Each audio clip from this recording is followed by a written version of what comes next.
The number one question that I get asked the most is, how do I manufacture plush?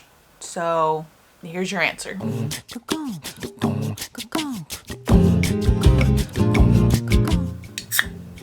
Are you ready? Are you ready? We're gonna go through this kind of fast. I have my energy drink. If you don't know me, hi, my name's Anastasia. I run uglyplants.com, and I have been working with manufacturers abroad in some capacity since 2015. I've made enamel pins, plushies, bags, shirts, hats, keychains, headbands, patches, notepads, stickers, so much over the years, and I've learned a lot, and I want to share that knowledge with you. I'm not like an expert by any means in manufacturing or imports. I am just a grubby little artist. And so this video is for other grubby little artists. I think that being an artist gives me the perspective to help you, who I presume are also artists, trying to get into manufacturing. Okay, before we begin, I want to set your expectations a little bit with two big points. One, this is a very expensive process. And two, this is a very slow process. My advice to you with that is to embrace the unknown and, expect and accept a little bit of chaos, because it involves a lot. It can be a big risk, so you gotta be a little brave, but I believe in you. So I'll start from the very, don't mind this. Like I said, I'm grubby. We're gonna start from the very beginning, which is your design. Before anything else, you have to have a design. In this video, I'm gonna assume that you're already doing something like art business related, which means that you generally know how to design and draw things. If that is not you, this is probably not the best starting point. There's other videos that you can find. So assuming you do, let's say you've got a very broad idea for a plush. Using that idea, you're gonna sketch 3 to 10 quick sketches to half brainstorm, half plan the actual design. It's kind of like doing framework for an illustration. Like, you just want to have some broad ideas to choose from. Just spitball with yourself. Pick the sketch you like the most and polish it. From there, you're going to draw the flat lines, which is just black and white line work. I usually do this in either Procreate or Illustrator. I think you could also use Photoshop, or honestly whatever program you're comfortable with. Try to draw multiple angles, details, maybe if there's embroidery, draw the actual embroidery file, and multiple sides. If you know how to use a 3D modeling program, that would probably be helpful, but I don't, so. After you got the flat lines, fill in the colors that you like, play around with them. Then once you're settled on colors, be sure to pick the associated Pantones. Pantones are a must. And the reason for that is because Pantones are standardized. At the time of filming this, Photoshop has the capacity to choose Pantones, like using the eyedropper tool. Personally, I have a Pantone book. You don't have to have this. They're a little bit of an investment. For me, it was worth it because I do manufacture so many different things. It's particularly helpful because, so say I have my cat and I want specifically, I tell my factory, I want it as close to 317C as possible. They're able to go pick a fabric that's close to that Pantone. They can take a photo of the fabric up to their Pantone swatch, and then I can look at my Pantone swatch here in real life and see if it looks right, basically. So Pantones are pretty much the best way for you to know that you're looking at the same color as your factory. Again, if you don't have a book, I think Photoshop and a solid monitor will do the job. Then you're gonna take all of that drawing that you did and compile it into a design document. You want to write a list of every little detail that you can think of. Note the fabric type, the overall size, the thicknesses, the length of the arms, you know what I mean? Specifics on facial embroidery or buttons, specifics on the kind of zipper that you want them to use. Little things like if you want snaps or whatever it is. Put all of that into your design file. It doesn't have to be beautiful. I think the aesthetics of the design file itself are definitely secondary to the content of the design file. Bonus tip for design files is to use photo examples.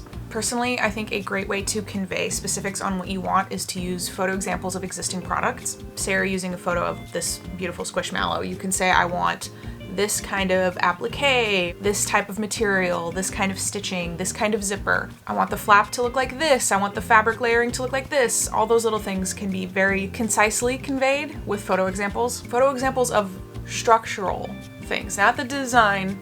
We're not copying designs here. We're using photos to convey structure. Okay, so you have your design. The next step is to find a factory. There are two main ways to find a factory.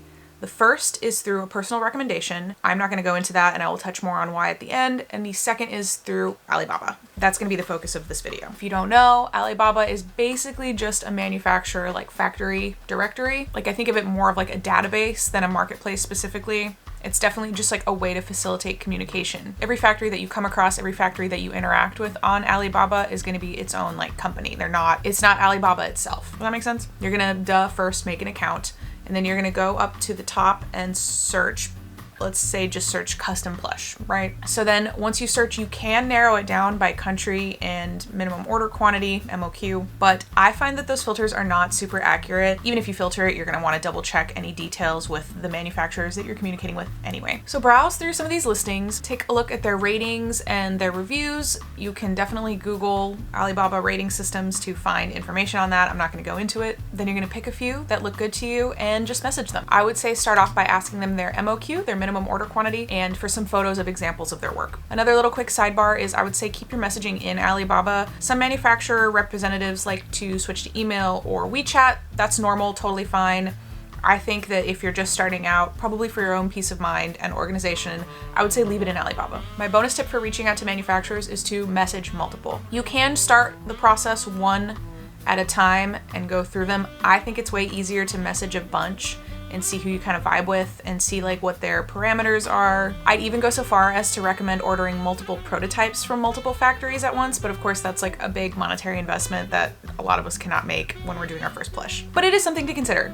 I've done that in the past, and I will continue to do it in the future. So yeah, once you've like opened that line of communication and you started establishing some dialogue with that factory, the next step is to send along your design and they will work on a prototype. When you're ready to pay for the prototype, you want to ask a couple of things. The cost, the number of edits that fee includes, if you need additional edits, how much that will cost, and if that initial fee includes shipping, and if not, how much extra will that cost.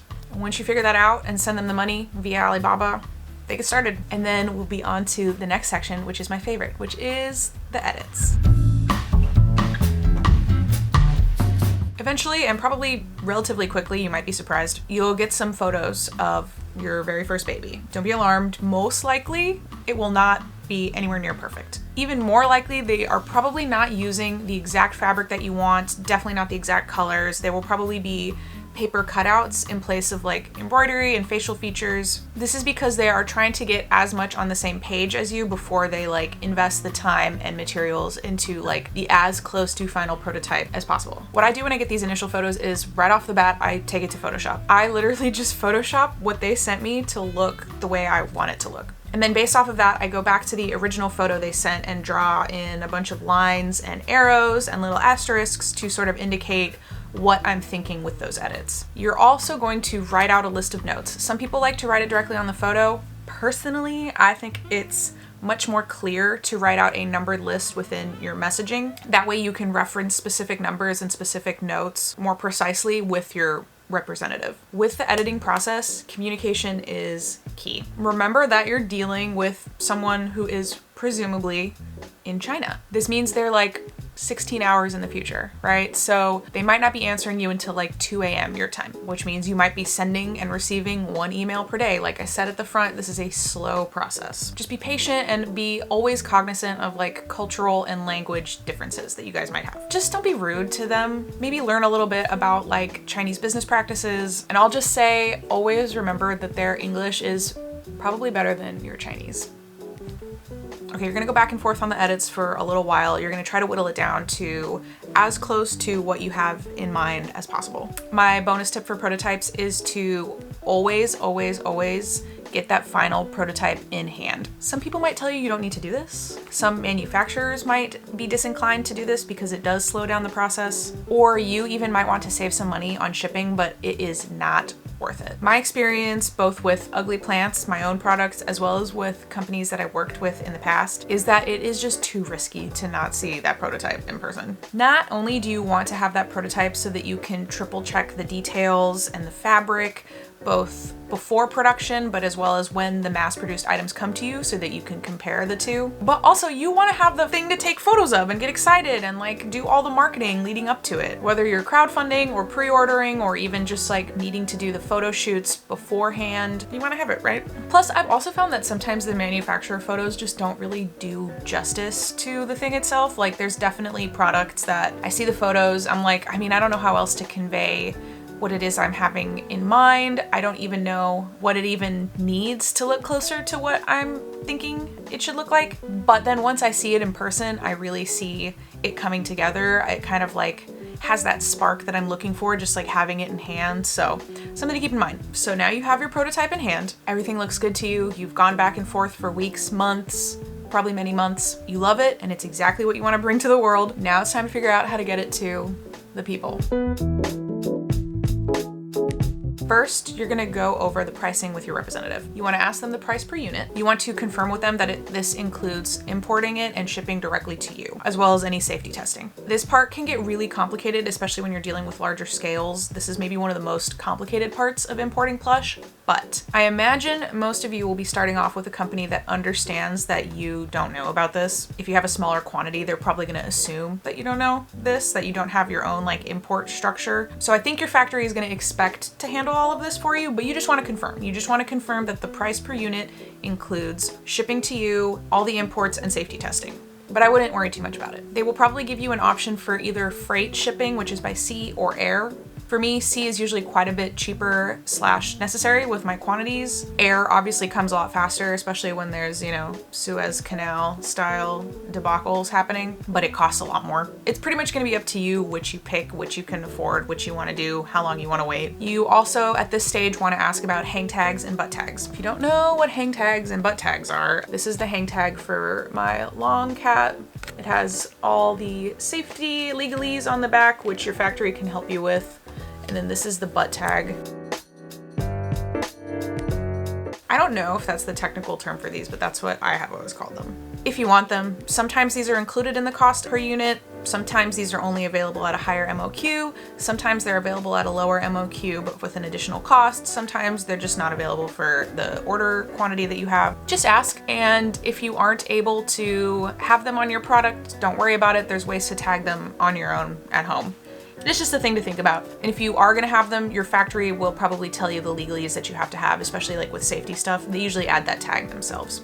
After you ask them about the pricing, you're next gonna ask them about the timeline. You're gonna ask the total time for production. And then once that's done, you're gonna ask them the total time to arrive to you, whether it's sea or air, they'll let you know. You will start off by paying a deposit. They will start production. And then when production is done, you will pay the balance, the rest of the money that you owe on your mass-produced goods. If your order is small enough, they might want you to pay up front, which is what I do for like smaller things like enamel pins. I've never had to do that with a Plush order, but you might be dealing with a much smaller amount of Plush than I do / your factory. Every factory is different.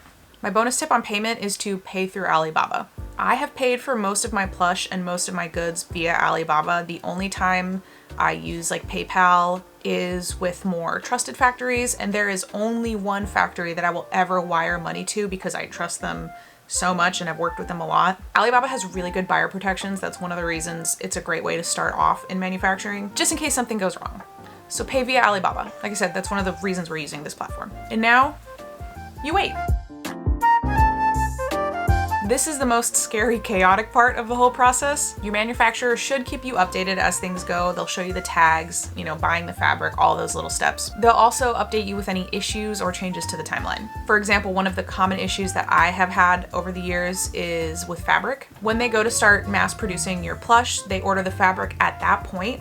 So sometimes when they get the fabric into their factory, there's issues with it. I've had, you know, inconsistent dyes, wrong texture, wrong color, dirty, all of these things. So if that happens with the fabric that they ordered, they have to reorder it, which adds time to the whole process. Things like that can happen. But eventually, after all this long process, your little guys or gals will come in. Suddenly you'll get a tracking number, and even more suddenly you'll have a ton of boxes at your house full of your little creation that are all ready to go off to their little individual homes. You'll get to spend days and weeks shipping them off to all your eagerly awaiting customers and fans. And how fun is that? It'll be so fun, and you guys, everybody will be so happy. It'll be great. I wanted to add one final note, circling back to the very beginning where I mentioned personal recommendations as a way to get a manufacturer, and I wanted to talk about why most artists don't like publicizing their manufacturers, / like we don't like unsolicited requests for manufacturer info. Because if I had to pick a second most asked question, it's definitely,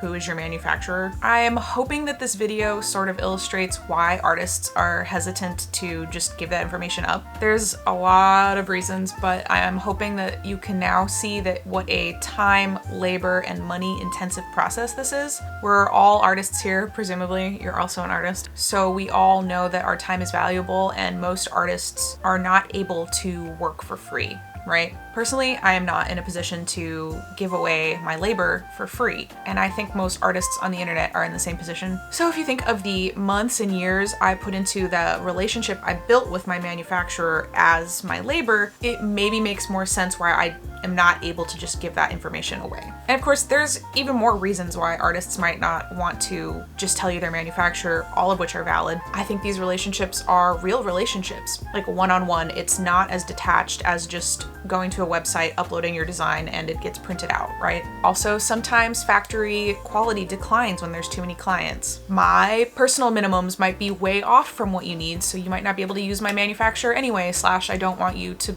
judge me for it. I don't know. And also, I might not have been happy with that factory that I've been using. I don't want to send you to someone that is then going to burn you. I see the word gatekeeping thrown around a lot, and I don't like it because I don't think the individual contact information of someone that I know is a gate. I think this is the gate, and I'm opening it for you. So I'm not keeping the gate. Please come into the gate.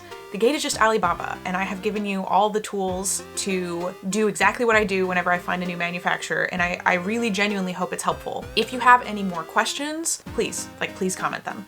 I will try to answer them. If there's too complicated of a question, I can always do a follow-up video. If there's a lot of the same question, I would love to do a follow-up video. If there's a lot of questions, I can always do a Q&A. This is genuinely what I do when I go to manufacture a plush. I know we went through it kind of fast, but I really, really hope that you are able to find that little bit of bravery, and I hope that you are able to manufacture a plush, even if you just get a prototype made. I want to see it. I would love to support it. I'm a huge fan of supporting, you know, indie plush, small artists that are making plushes and bags, which, as a sidebar, this process can be used for just about anything you want to manufacture on Alibaba. Go crazy. And just remember, it's not a competition. It's not a race. You're only competing with yourself. We're all artists here trying to have a good time, trying to spread a little bit of ourselves and our joy to the world, right? So with that being said, I will see you soon. Follow me on Instagram, like, comment, subscribe, whatever. I don't know. Thank you.